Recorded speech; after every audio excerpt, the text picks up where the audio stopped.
Apoiados pelo Planalto, os presidentes da Câmara e do Senado foram reeleitos para mais 2 anos à frente das casas do Congresso, Câmara e Senado. Na Câmara, a situação de Arthur Lira era confortável. Já no Senado, o governo precisou atuar para não correr o risco de ver o bolsonarista Rogério Marinho na cadeira de Pacheco. Vamos falar então sobre essa relação do governo com o Senado? Para isso, a gente recebe aqui ao vivo o senador Jorge Cajuru, líder do PSB, que integra o Bloco da Resistência Democrática. Senador, seja muito bem-vindo. Uma ótima tarde. Para você também, Carol, Basília, duas jornalistas referências deste país na imprensa, ao mundo de audiência da CNN, e para a gente ter um pouquinho de humor, rapidamente dizer que é a primeira vez que eu dou uma entrevista ao vivo, domingo, 4h30 da tarde, que o domingo é dia de tomar um vinho. Mas estou à disposição de vocês com o maior prazer. Que bom, senador. Então, depois da entrevista, o senhor corra aí para sua taça de vinho para poder comemorar, então, essa participação num domingo à tarde. Senador, vamos então falar um pouquinho sobre o que a gente acompanhou durante essa semana. O Rodrigo Pacheco reeleito para a presidência do Senado, mas Rogério Marinho conquistou 32 votos. Ô, senador, com esse placar em mente, o senhor vê dificuldades para o governo no Senado para aprovar aquelas pautas consideradas prioritárias?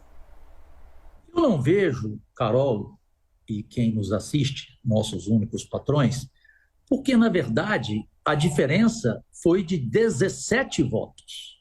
Portanto, são 49 votos que hoje representam a eleição do preparadíssimo Rodrigo Pacheco e, na minha opinião, o despreparado Rogério Marinho. Eu gosto dele, nada contra, mas, para mim, um candidato lusco-fusco. E, para o país, o melhor seria o que aconteceu, a vitória de Rodrigo Pacheco. Eu tenho vários amigos, Carol, Basília, que são conservadores, que são da direita, que merecem a minha admiração. Agora, a extremíssima direita, eu quero distância oceânica dela. E o Rogério Marinho representava exatamente esse lado.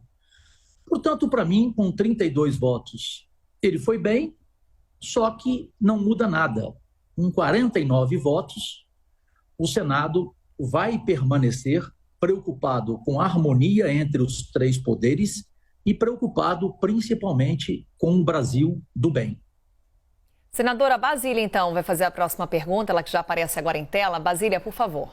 Olá, senador. Ótimo domingo para o senhor, para a gente, trabalhando aqui, entregando conteúdo para os nossos espectadores. Eu queria saber das decisões que o levaram a sair do Podemos. Agora há pouco a gente falou com o Carlos Viana. Ele estava no PL de Jair Bolsonaro e migrou para o Podemos. O senhor estava no Podemos, mas decidiu ir para o PSB, que hoje é a legenda do vice-presidente da República, Geraldo Alckmin.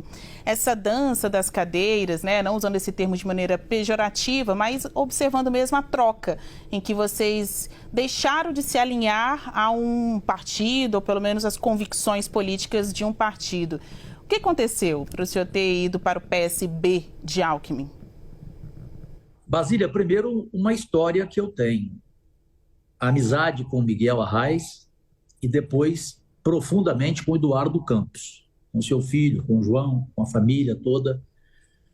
E com o presidente, que para mim é o mais ético do Brasil, disparado, o Carlos Siqueira. Aí veio o quê?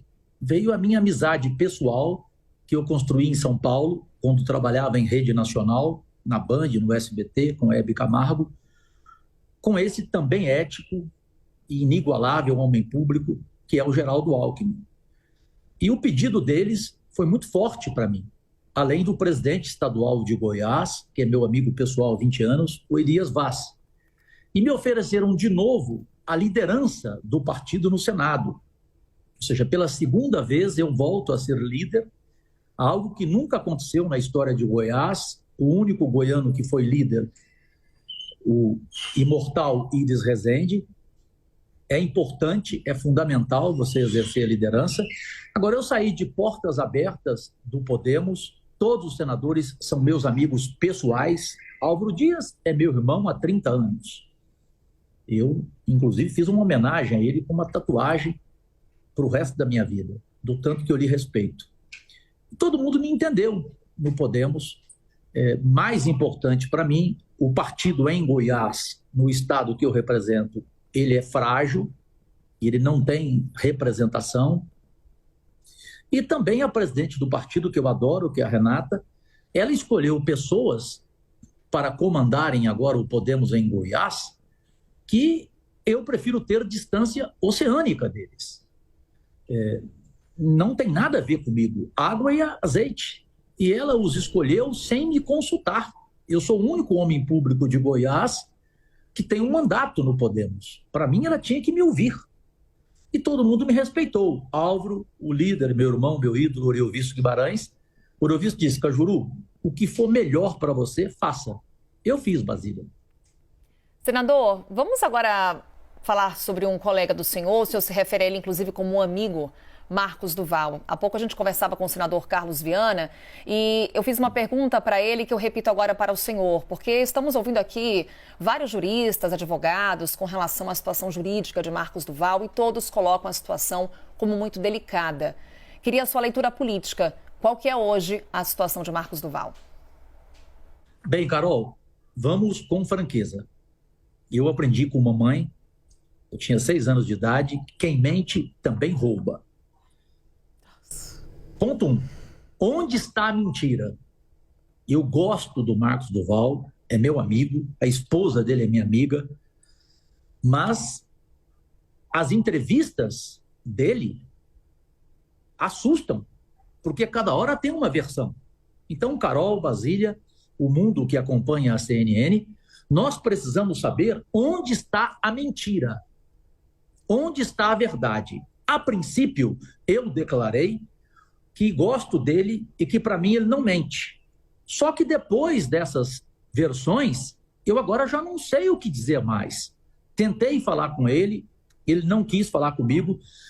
Horas antes da live que ele fez, ele conversou comigo.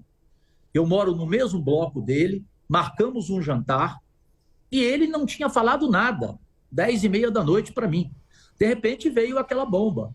A primeira versão dele. E daí, vamos lá, a primeira versão.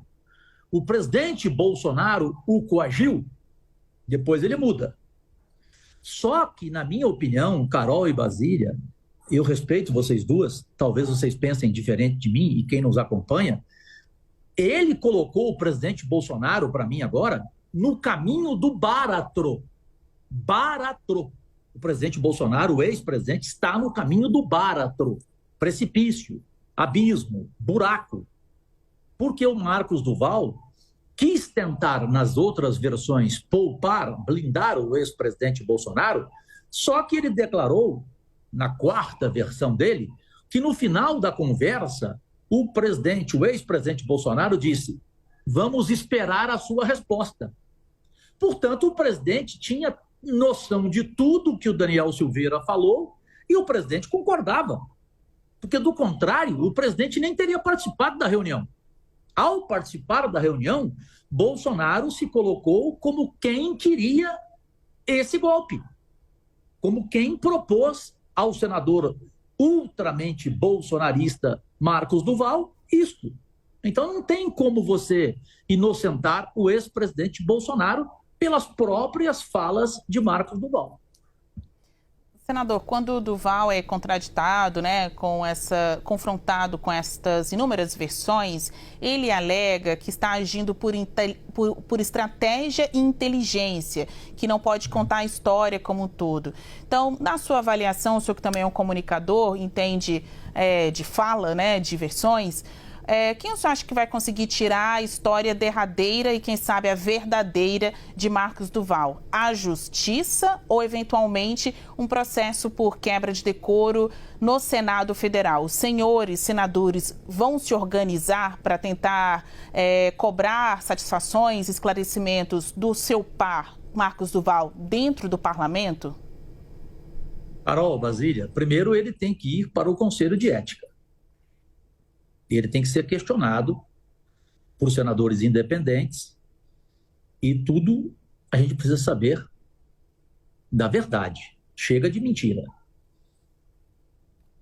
Depois, ele precisa entender que não há como culpar o ministro Alexandre de Moraes. Eu confesso a você aqui, e vou pela primeira vez dizer isso publicamente, dessas últimas horas aqui em primeira mão para a CNN. Ele, no dia da eleição, ele estava com a esposa dele. Ele chegou em mim e falou assim: Cajuru, eu preciso fazer um encontro seu com o ministro Alexandre de Moraes, acabar com essa briga sua, porque você pediu o impeachment dele há 6 meses atrás. E eu sou amigo pessoal dele, Cajuru.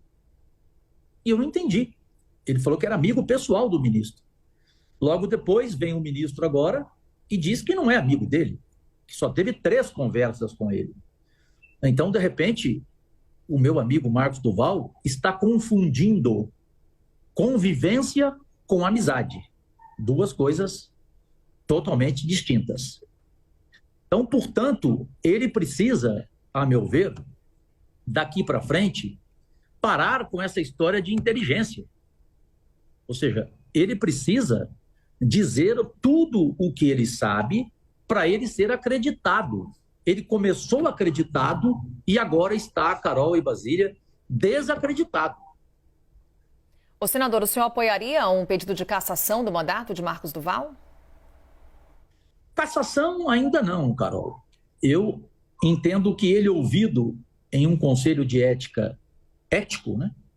Que ética não tem ambiguidade, ética é uma só, tanto na vida privada como na vida pessoal, né? Profissional, né? E ele, falando a verdade, ele não mereceria a cassação. Mas se ele continuar com esses depoimentos conflitantes a cada entrevista, aí não é o Cajuru. Aí vai ser o Senado a decidir se ele merece ou não a cassação. Agora, repito, o presidente Bolsonaro, ex-presidente, essa frase é importante para você, para Basília, para todos que acompanham a CNN refletirem. O ex-presidente Bolsonaro, com essa revelação, ele está à beira do báratro.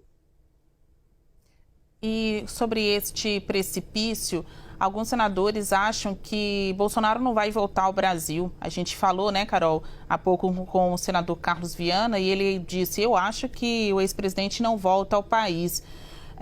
Qual a avaliação do senhor sobre o que vai acontecer, então, os próximos passos? O que vem primeiro? Um processo de cassação de Duval, uma CPI para investigar os atos antidemocráticos ou algum desfecho dos processos que tramitam contra Bolsonaro, né? São muitas novelas aí pela frente.